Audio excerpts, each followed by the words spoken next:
흩트고 모호심을 내은 에스겔 보도록 하겠습니다.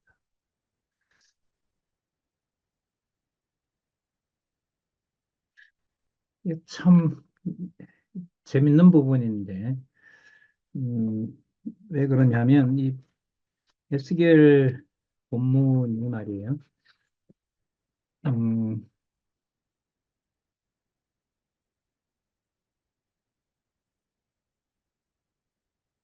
1장 1절에 보면 제 30년 4월 5일 이렇게 나오는데, 그 강론집 5863에 보면 나오잖아요.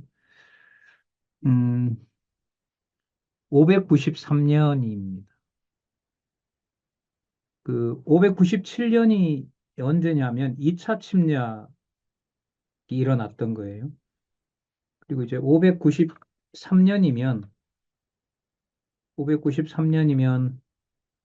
앞으로 2, 1, 0, 9, 8, 7, 6, 7년 후가 되면 이제 예루살렘이 완전히 멸망하는 거거든요. 그러니까 2차 침략이 끝났을 때는 거의 없습니다. 뭐 남아있는 게 없어요. 여호야긴, 시드기야 지금 이 세 왕이 있는데, 어, 아까 예레미야에서 그 심으시는 거 얘기하실 때 보면 그 605년부터 586년까지 망하는 걸 계속해서 이제 얘기를 했잖아요. 그리고 예레미야 애가까지 얼마나 극심한 상황인지를 얘기를 했는데 이 에스겔을 부른단 말이죠. 이 레위지파 에스겔을 불러서 어, 신기한 게 역사적으로 눈에 보이는 건 없어요, 이게. 몇 년에 불렀다라고 얘기를 하고 이거 일장에 부르시는 하나님의 이상이잖아요. 그 1장 1절 끝에 하늘이 열리면 하나님의 이상을 내게 보이신다라고 했어요. 그래서 이 마지막 그 48장까지 이 내용은 거의 이상입니다. 전부는 아니에요. 나중에 그 예를 들면 부인이 죽었을 때 울지 말라고 하면서 남쪽 유다가 멸망하는 거에 슬퍼하지 말라고 얘기를 하시는 그런 이제 부분들을 놔두고는 상당 부분이 하늘에 있는 이상을 얘기를 합니다. 그럼 하늘에 있는 이상을 자꾸 얘기하면 예레미야 애가와 연결이 돼요. 예레미야 아까 애가 5장 그 19절에 보면 누구의 보좌라고 얘기를 아까 기도를 했죠? 5장 19절에 여호와여 주는 영원히 계시오며 주의 보좌는 세세에 미치나이다. 그 1차, 2차 침략에 예루살렘이 거의 뭐 멸망해 가고 지금 바벨론이 위협으로 이제 다가오고 있는데 이 예레미야는 여호와여 주는 영원히 계시오며 주의 통치는 예루살렘이 망하에 가도 여호와의 보좌는 무너진다, 무너지지 않는다, 무너지지 않는다는 거예요. 오늘 이제 기억이 나는데 이건 지난번에 이렇게 연결을 못 시켰는데 5장 19절이 에스겔서의 하나님의 이상이 열리는 것하고 아주 중요한 관계가 있는 것 같아요. 아, 지난번 강론할 때 적어 놨네요, 제가. 5장 19절에 여러분 아마 메모되어 있을지 몰라요. 강의를 그렇게 진행을 했는데 5장 19절 옆에 화살표 해놓고 에스겔 1장 3절 그리고 에스겔 1장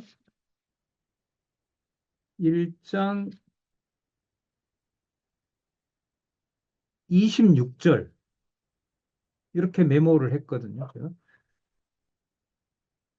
그 에스겔 1장 26절을 한번 보시면은 그 머리 위에 있는 궁창 위에 머리 있는 그 인자 같은 이를 말해요. 궁창 위에 무슨 형상이 있다 그래요? 1장 26절 에스겔. 5868에 보면 나옵니다. 궁창 위에 보좌의 형상이 있는데 그 모양이 남보석 같고 그 보좌의 형상 위에 한 형상이 있어 무슨 모양 같더라? 사람의 몸에 인자를 얘기를 하는 거예요. 그래서 요한복음에 보면 왜 인자로 오셨다 그랬죠? 무슨 권세를 주려고? 심판하는 권세를 주려고 인자로 보냈다고 얘기를 해요.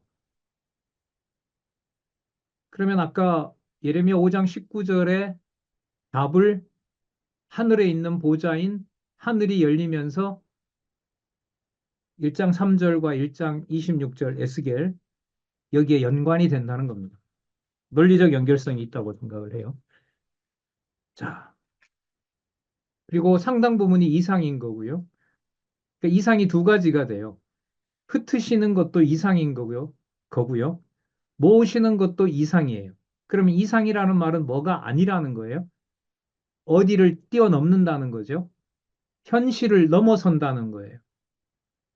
그래서 흩으시기 위해서 지금 그 흩으시는 조건들을 지적을 하는 내용들을 보면은 죄를 지적을 하신단 말이에요.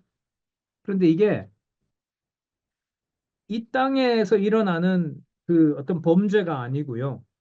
이게 하늘에 있는 기준으로 그 예루살렘에 엄청나게 많은 백성들이 범죄하고 있는 이상을 보여줘요. 실제 상황이 아니에요. 그러니까 이건 죄가 뭐 이상이다, 환상이다 이런 얘기가 아니고 우리가 생각하는 죄보다가 훨씬 더 많은 죄를 짓고 있다라는 거예요. 두 번에 벌써 붙잡혀 갔고 이제는 예루살렘과 그 성전밖에 남질 않았는데 사람도 별로 없어요, 이제는. 나중에 그 붙잡혀간 숫자가 나오거든요. 1차에 가장 많이 가고 2차에 좀 나오고 이렇게 나오는데 지금 이 경우로 보면 죄는 훨씬 더 많이 짓고 있어요. 그러니까 누가 죄를 만들어서 정죄하신다고 하는 거예요? 여호와께서 죄를 정죄하고 그 어떤 벗어날 수 없는 죄를 얘기하시면서 그걸 심판하신다는 내용. 자, 그럼 먼저 흩으심에 대한 내용에 신약 근거를 우리가 먼저 한번 찾아보고 넘어갈게요. 58에 보시면 에스겔서 전체와 연관해서 자, 그러니까 흩으시고 모으심과 관련된 거예요. 58 세 번째 달라. 밑에서부터 맨 마지막 달라. 맨 마지막 달라. 이러한 역사 섭리는 장차 오실 메시아가 이방인의 손에 의해 죽으셨다가 3일 만에 부활하실 섭리에 대한 예표로서의 모형과 그림자다. 그러니까 이방인의 손에 의해서 죽으신다는 거예요. 이방인에 의해서. 자, 이 구절 한번 볼게요. 마태복음 20장 18절, 19절 한번 보겠습니다.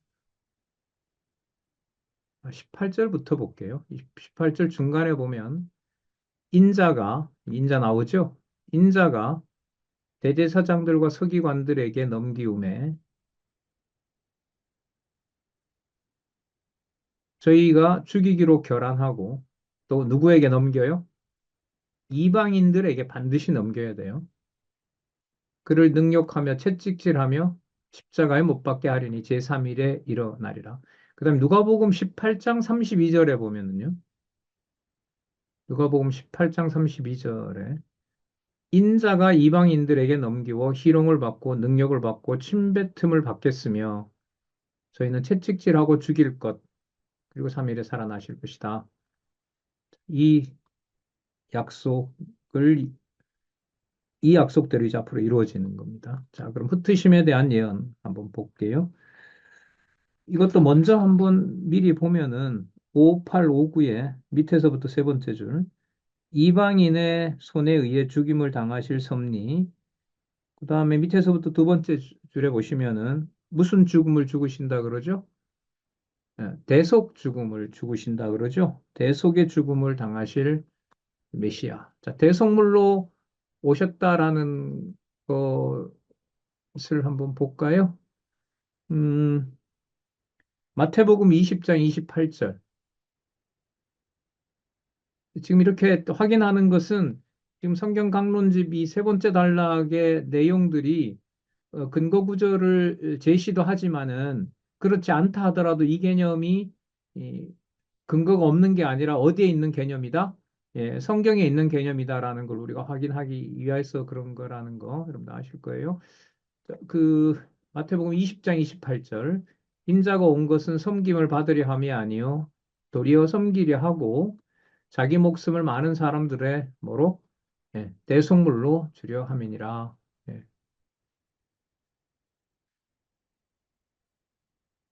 그럼 1장에서부터 7장을 그럼 먼저 볼게요. 소명을 받아서 멸망에 대해서 예언하고, 그 다음에 8장에서부터 16장은 멸망의 원인을 얘기를 하고, 17장에서부터 24장은 멸망의 방법에 대해서 얘기하는 거예요. 얘기하는데, 58, 59 첫 번째 단락에 요약이 잘 돼 있어요. 먼저 선지자의 소명과 예언을 한번 보시면, 음, 그리스도와 연관된 부분 한번 볼게요. 밑에서부터 다섯 번째 줄, 5860에 밑에서부터 하나, 둘, 셋, 넷, 다섯 번째 줄. 이러한 섭리는 앞에 유다 백성을 아주 멸하는 것이 아니고 여호와 경외하기를 깨달아 알게 하시려는 사랑의 징계다라는 그 부분요.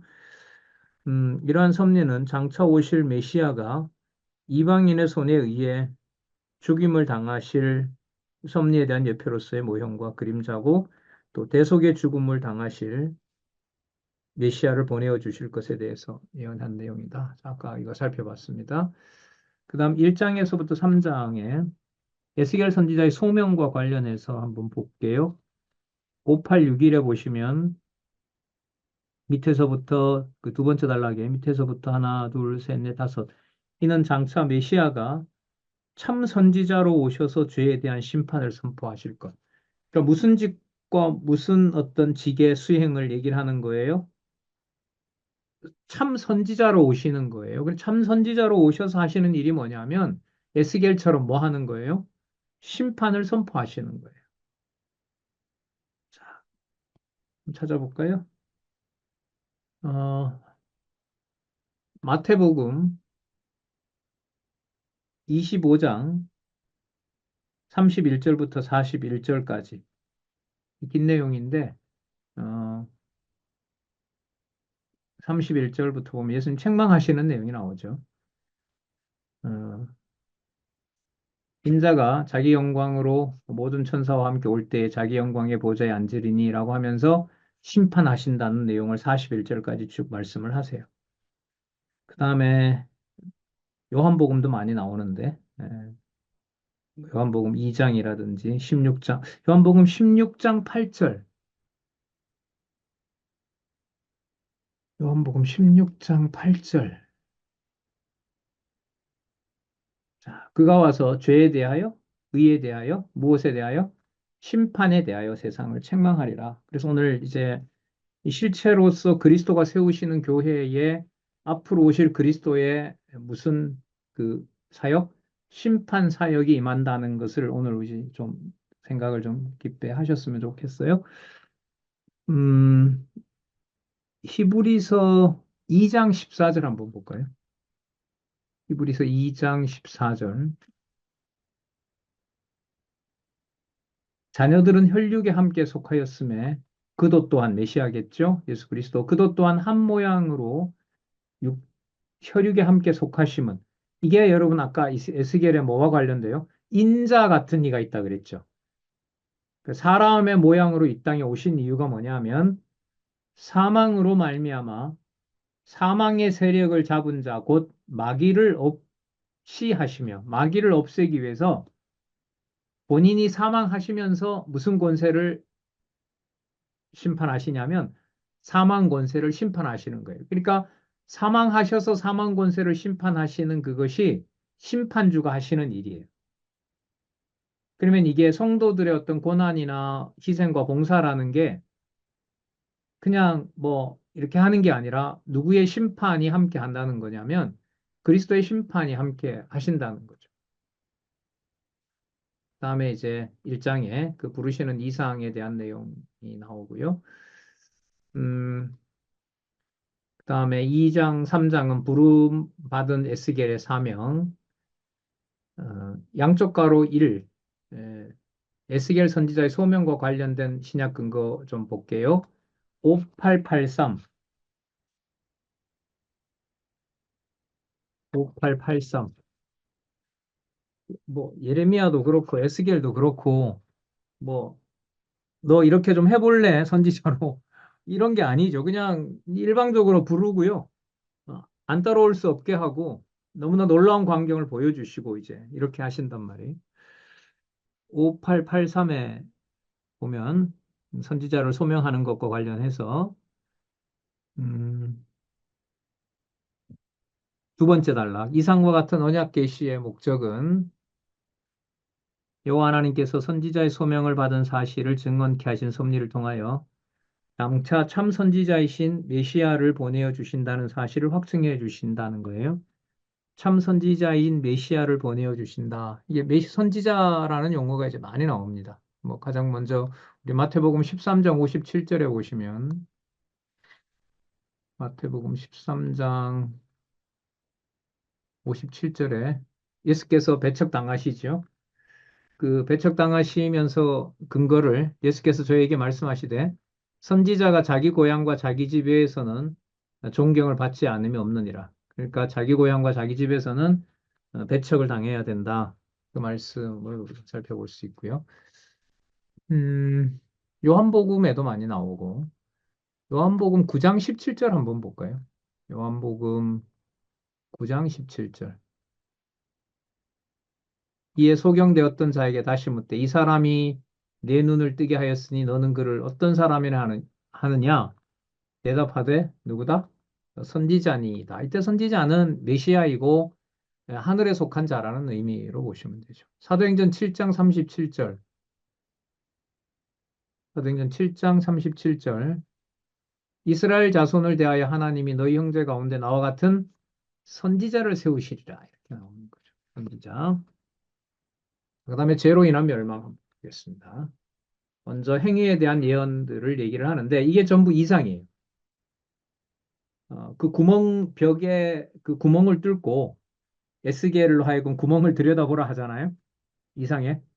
근데 엄청나게 많은 사람들이 모여서 엄청나게 많은 우상을 만들고 예루살렘 성전을 그냥 형편없이 엉망진창으로 만들어 놓는 거예요.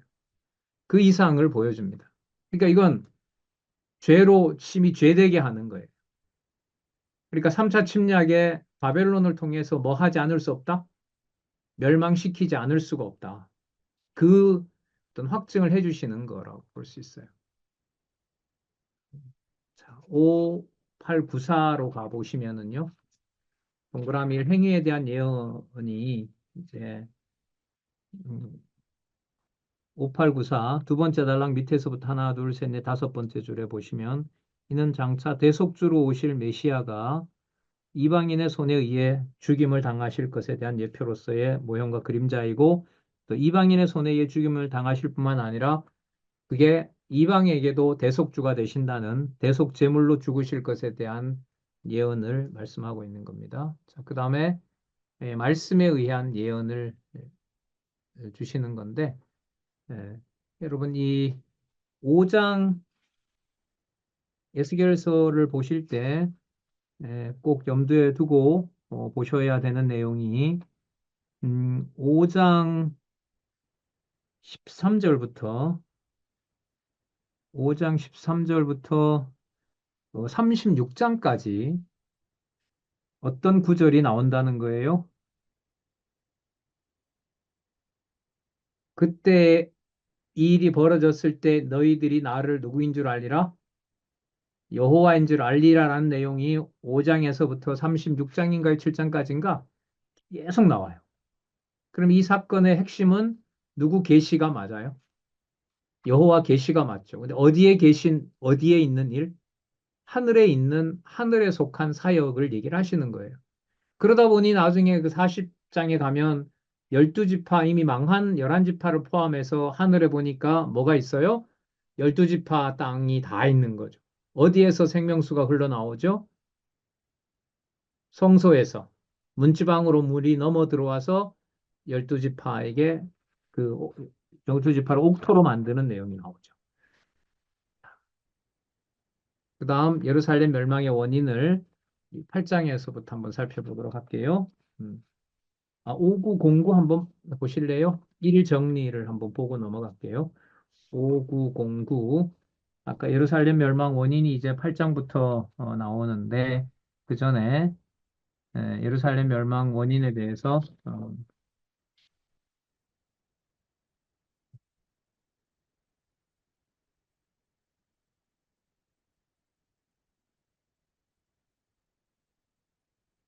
에스겔 여기 있네요. 에스겔 구조가 사라져서. 예. 1장에서부터 7장까지 선지자의 소명과 예언에 대한 신약 근거를 한번 보겠습니다. 5909의 첫 번째 단락 밑에서부터 세 번째 줄. 이는 장차 참 선지자로 오실 메시아가 죄에 대한 심판을 선포하실 것이다. 그러니까 선지자로 오시는 것이 무엇을 선포하러 오신다? 예, 심판을 선포하러 오시는 거다. 그러니까 심판은 인자된 에게 주시는 거예요. 인자 되신 이에게 이 세상을 심판할 수 있는 권한을 주신다고 했고, 아까 에스겔에 보면 그 심판주인 인자가 하늘에서 하늘 이상을 보여주면서 거기에 계신 모습이 아까 1장에 시작할 때 나왔었죠. 먼저 우상죄로 인한 진노가 반드시 내린다. 이게 8장 내용이고요. 그 결과 9장에서부터 10장을 보면 예루살렘이 반드시 멸망한다. 자, 이와 관련된 그리스도의 어떤 고난과 죽으심에 대해서 또 죽으심으로써 어떤 역할을 하시는지 5926 양쪽 가로 1이죠. 그러니까 우상죄로 인한 멸망에 대한 그리스도의 근거를 그리스도 근거를 한번 보면은요. 5926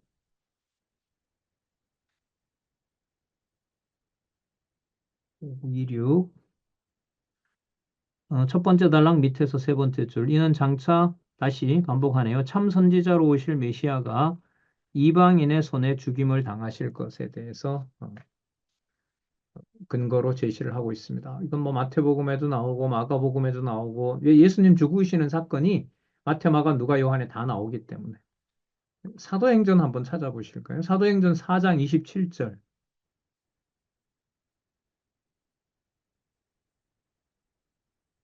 사도행전 4장 27절.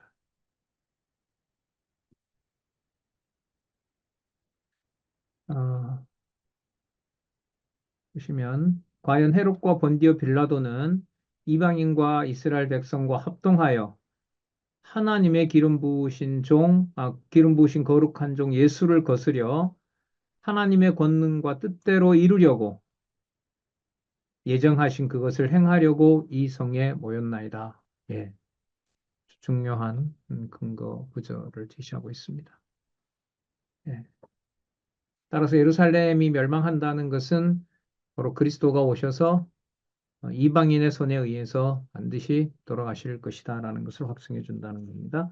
그다음 불신죄로 인한 멸망인데 선지자들이 참 선지자가 전한다 하더라도 믿질 않아요. 그리고 두 번이나 망했는데도 세 번째는 망하지 않을 거라고 말하는 거짓 선지자들 얘기를 오히려 더 들어버려요.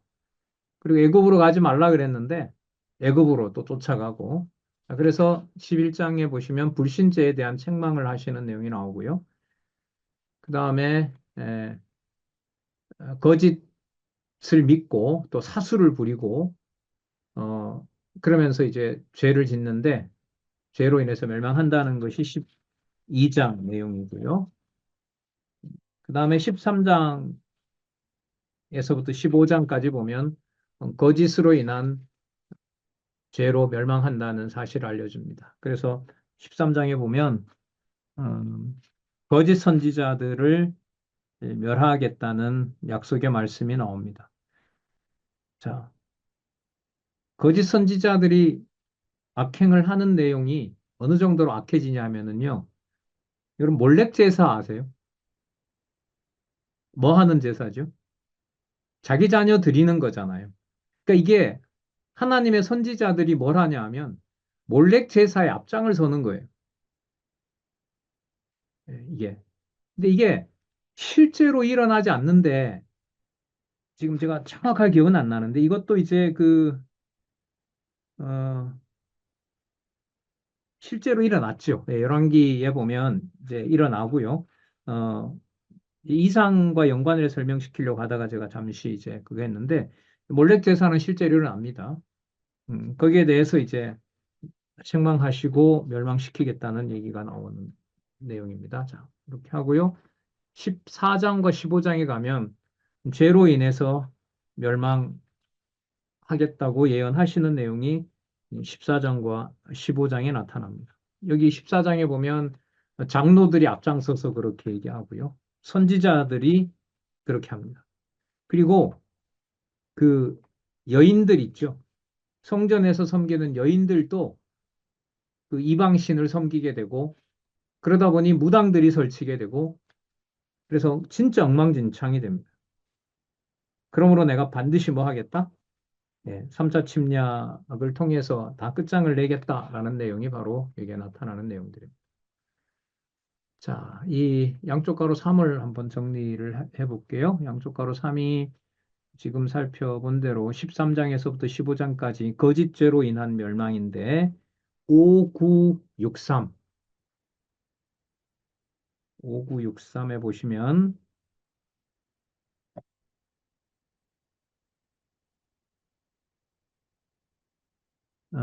밑에서부터 세 번째 줄. 이는 장차 오실 메시아가 이방인의 손에 죽임을 당할 것에 대한 예표로서의 모형과 그림자. 그다음 두 번째, 이방인의 손에 의해서 죽으시는 그것이 누구임을 증명해요? 대속주임을 증명하세요. 그러니까 누구의 죄도 대속하는 일이 되죠. 이방인의 죄도 대속하는 일이 돼요. 여러분, 예루살렘을 멸망시키는 사건을 누구에게도 누구의 이름을 개방하는 사건이라고 얘기를 했죠.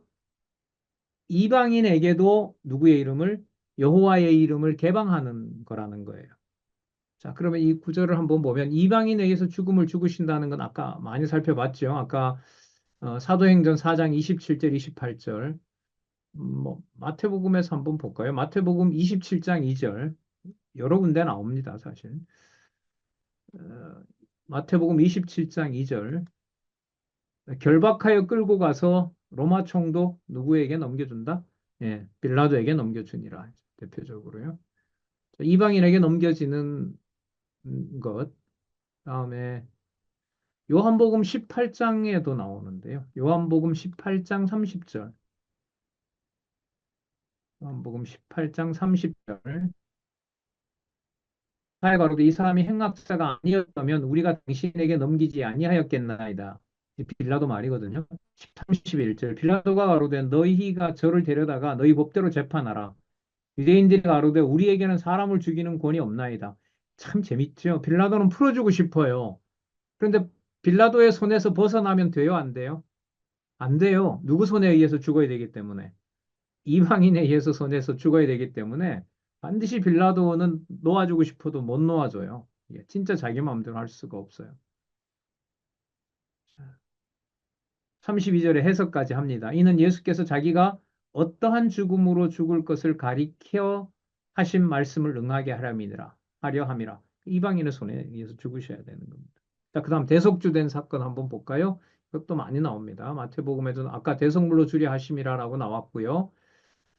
우리 로마서를 한번 찾아볼게요. 로마서 5장 6절. 대속주 되는 것과 관련되는 거예요. 대속주 되시는 거. 5장 6절. 음, 5장 6절. 우리가 아직 연약할 때에 기약대로 그리스도께서 경건치 않은 자를 위하여 죽으셨도다. 8절. 우리가 아직 죄인 되었을 때에 그리스도께서 우리를 위하여 죽으심으로 하나님께서 우리에게 대한 자기의 사랑을 확정하셨느니라. 저기 멀리 가서 베드로전서 2장 24절 한번 볼게요. 베드로전서 2장 24절. 친히 나무에 달려 그 몸으로 우리 죄를 담당하셨으니 대속해 주신 거죠. 이는 우리로 죄에 대하여 죽고 의에 대하여 살게 하려 하심이라. 제가 채찍에 맞음으로 너희는 나음을 얻었나니. 요한일서 4장 10절 한번 볼까요? 요한일서 4장 10절. 사랑은 여기 있으니 우리가 하나님을 사랑한 것이 아니요 오직 하나님이 우리를 사랑하사 우리 죄를 위하여 화목제로 그 아들을 보내셨습니다. 제사의 최종결 화목제 제물로 아들을 보내신 사건. 이게 지금 에스겔에서 흩으시고 모으시는 내용이 나오는데 흩으시는 내용 속에 모으시는 내용이 나오는 이유는 반드시 뭐 한다는 걸 강조하기 위해서 모으는 걸 얘기한다? 반드시 흩어버린다. 그러니까 모으심을 얘기하는 것은 반드시 뭐 한다?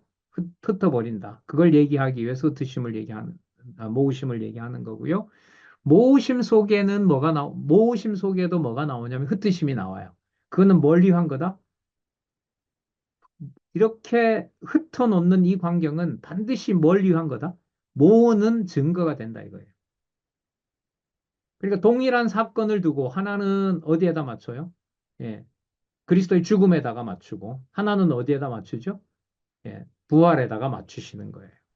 그래서 이제 죽음이 예, 그런 말씀 자주 드렸잖아요. 마태복음 읽으면 재물과 관련되기 때문에 되게 슬프고요. 마가복음을 덜 슬프고요. 누가복음은 좀 황당하죠. 십자가에 달린 분이 뭘 하냐면 천국 보내는 사역을 해요. 얼마나 황당해요, 이게. 요한복음에 가면 어떻게 돼요?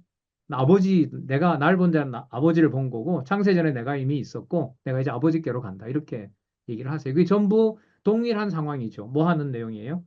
십자가에 죽으시는 상황을 직임, 신분, 사역, 본성 딱 그렇게 나타낸단 말이죠. 그래, 모든 내용들이 어디에 다 이렇게 압축이 되어 나타나냐면 선지서에 나타난다는 거예요.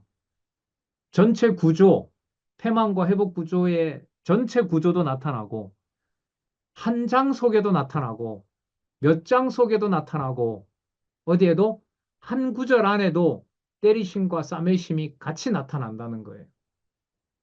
그게 그리스도에 의한 성취로서 마태, 마가, 누가, 요한이라는 그 순서대로 그리스도의 죽으심과 부활하심을 동시에 보여주는 사건이 된다는 것. 자, 그리고 16장은 뭐냐면 행음죄로 인한 멸망에 대해서 알려주는데요. 16장 1절에서부터 34절에 보면 행음은요, 어느 누구 하나가 한다는 게 아니고 아까 죄를 죄되게 한다 그랬죠. 이스라엘 전체가 전부 다 행음하고 있다는 거죠. 그럼 이때 이 행음은 누구를 버리고 누구를 쫓아가는 걸까요? 여호와를 버리고 이방신을 쫓아가는 거죠. 그렇기 때문에 6장 35절에서부터 63절에 보면 죄로 인해서 반드시 이, 멸망시킨다는 거고 이유인지 이렇게 돼요. 그럼 그 범죄를 끝내려면은 어떻게 해야 돼요? 뭘 해버려야 돼요? 멸망을 시켜야 되는 거예요. 그 땅에다 사람을 두면 안 되는 거예요. 그러면 그 땅을 멸망시키는 것이 누구의 이름을 보존하는 일이 되는 거냐면 여호와의 이름을 보존하는 일이 되는 거예요. 그래서 이게 이제 뭐 하는 모으시는 이제 조건이 되는 겁니다. 이게 우리가 두 구조라고 하지만 그 두 구조가 동일한 사건에 대해서 어느 쪽을 강조하느냐에 따라서 그게 흩으심이 되고 모으심이 되는 거라고 할 수가 있어요. 자, 양쪽 가로 행음죄로 인한 멸망에 대한 부분 한번 볼게요. 5984, 5984에 보시면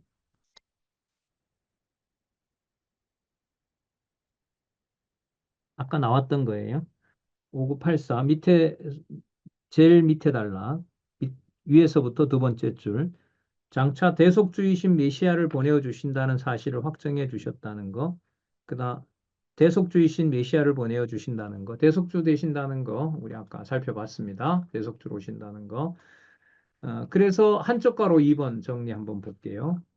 5984에 에스겔 8장에서부터 16장까지 예루살렘 멸망의 원인에 대해서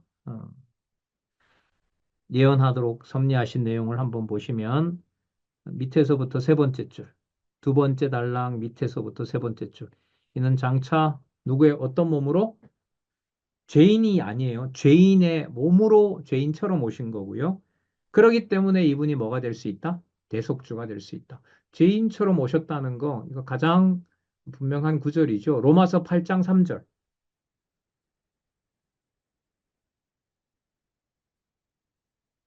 로마서 8장 3절.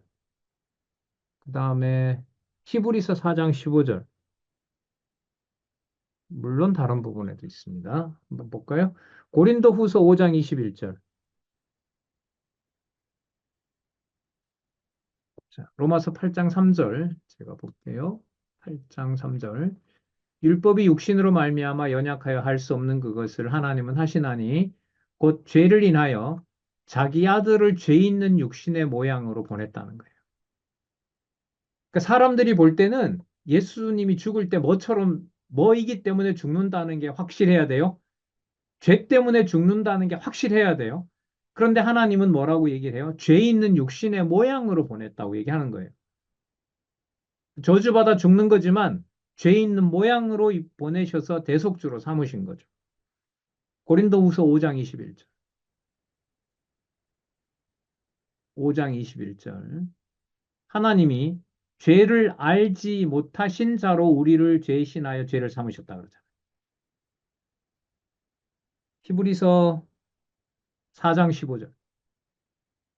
히브리서 4장 15절. 우리에게 있는 대제사장은 우리의 연약함을 체휼하지 아니하는 자가 아니요 모든 일에 우리와 한결같이 시험을 받는 자로 돼 뭐는 없다? 죄는 없다. 하지만 100% 누가 보더라도 뭐처럼 보여야 된다고요? 죄인처럼 보여야 돼요. 그러니까 세상에서 봤을 때는 박수칠 일이 벌어져야 돼요. 누구한테? 메시아한테. 그리고 유대인들이 봤을 때는 그냥 거룩한 죽음이 아니라 누구로서 죽는 걸로 반드시 보여야 돼요. 예, 죄인으로. 죄인으로. 성도들도 마찬가지예요. 성도들도 그리스도의 백성들도 음녀나 짐승 권세에 의해서 유린당하게 될 때 이 땅에서는 기독교인들이 뭐 거룩하게 죽구나 이런 게 아니에요. 누가 보더라도 저 짓 하다가 저렇게 되는 게 당연하지라고 하는 모습으로 보이는 거예요. 하지만 그리스도가 그렇게 죽으셨다 하더라도 그는 뭐가 없으신 분이다? 죄가 없으신 분이에요. 이 비밀도 굉장히 커요. 우리가 성도들 사이에 허물을 많이 지적하고 뭐 하고 하잖아요. 그거는 누구 기준으로 나오는 평가죠? 그건 우리 기준에서 나오는 거예요. 하지만 그리스도 안에 있는 하나님의 백성들은 뭐가 없어요, 근본적으로? 예, 죄가 없어요. 죄의 권세 아래 있는 게 아니에요. 이거 깊이 생각해 볼 만해요. 아까 에스겔에서 보면 죄가 눈에 보이는 게 아니라 누가 심판하시는 주가 되신다? 여호와가 심판하시는 주가 된다고 하면서 가공할 만한 죄를 설명을 하거든요. 네. 오늘 여기까지 하죠. 16장까지 하고요. 예루살렘 멸망의 방법은 다음에 하도록 그렇게 하겠습니다. 혹시 뭐 질문 있으면 하셔도 됩니다. 코멘트 하셔도 되고요. 네, 장로님.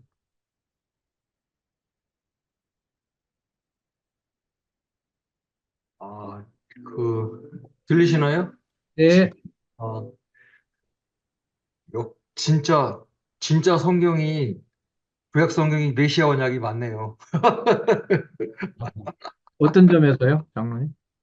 오늘 한 거 중에 어떤 거와 관련해서? 지금, 그, 지금, 누가복음 예레미야 아니면 에스겔 일단. 에레미야 에스겔 전체 다 선지서 전체 생각할 때, 예, 누가복음 18장, 어, 31절, 예수께서 열두 제자를 데리시고 이르시되 보라 우리가 예루살렘으로 올라가노니 선지자들로 기록된 모든 것이 인자에게 응하리라.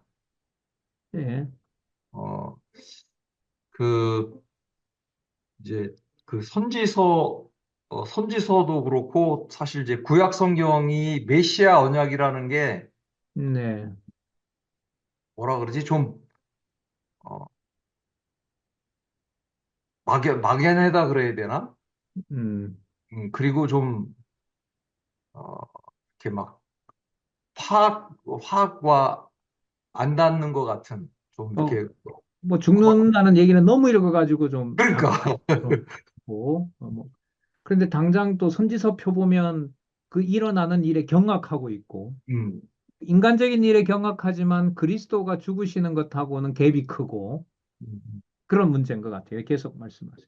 예, 그리고 이제 그동안 이제 우리가 이제 구속사에서 너무 이렇게 이제 많이 그 쇠뇌가 돼서 예, 사실 이제 그리스도가 죽으신다 그러면 그냥 앞뒤 따지지 않고 우리를 구원하기 위해서 대속하기 위해서 이렇게 가기가 쉬운데 예, 딱 아주 그 선지자들로 기록된 모든 것이 인자에게 응하여야 하리라.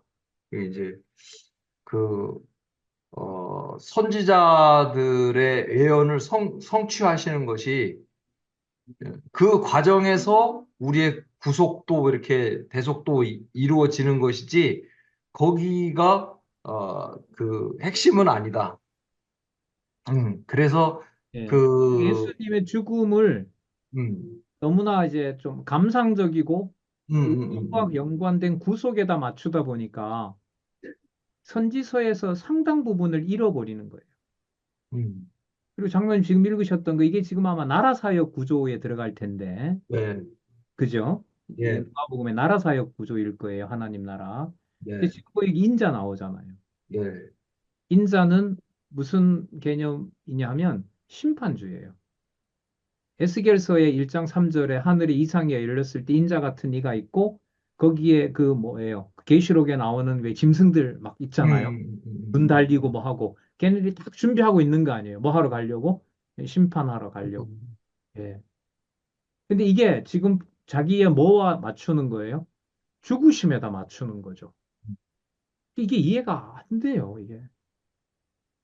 이게 심판주를 얘기하는데 그냥 우리를 위해서 죽으셨던 그런 분으로 그럼 그 예루살렘이 멸망하는 그 아까 예레미야 애가 아까 두 개 다 음, 싸잡으셔서 얘기하신다고 했으니까 예레미야 애가에 나오는 그건 도대체 뭘 어떻게 설명할 수가 있겠어요? 자녀들의 그걸 입에 집어 넣어 버렸을 때 그걸 어떻게 설명을 하겠습니까? 그러니까 아들로 보내서 십자가에 죽으시는 사건을 구원이 아니라 심판하는 인자로 설명을 하는데 그 갭을 이걸 어떻게 메꿀 수 있냐 싶어요. 지금 성경 신학을 통해서 이걸 그 직임 신분 사역 이렇게 정리하지 않으면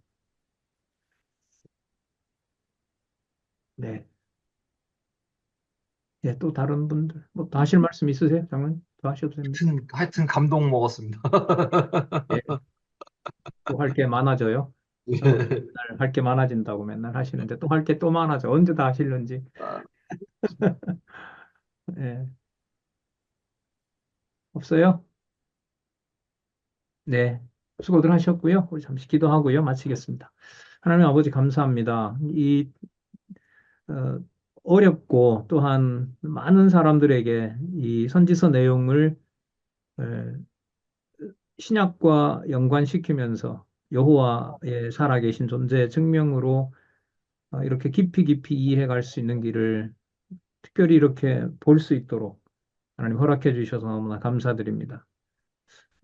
우리 시대에 함께하는 주의 동역자들과 이 진리의 말씀에서 벗어나지 않고 또 낙오되지 않고 연구된 성경 신학을 통해서 성경 권위의 놀라움과 그 위대함에 늘 경외하며 함께하는 지체들 통해서 그리스도의 통치와 하나님의 심판을 늘 기억하면서 살아가는 귀한 동역자들로 삼아 주시옵소서. 이 밤도 마음과 영혼과 육신을 지켜주시기를 간절히 간절히 소원하오며 예수님의 이름으로 기도드렸습니다. 아멘. 감사합니다. 수고하셨습니다.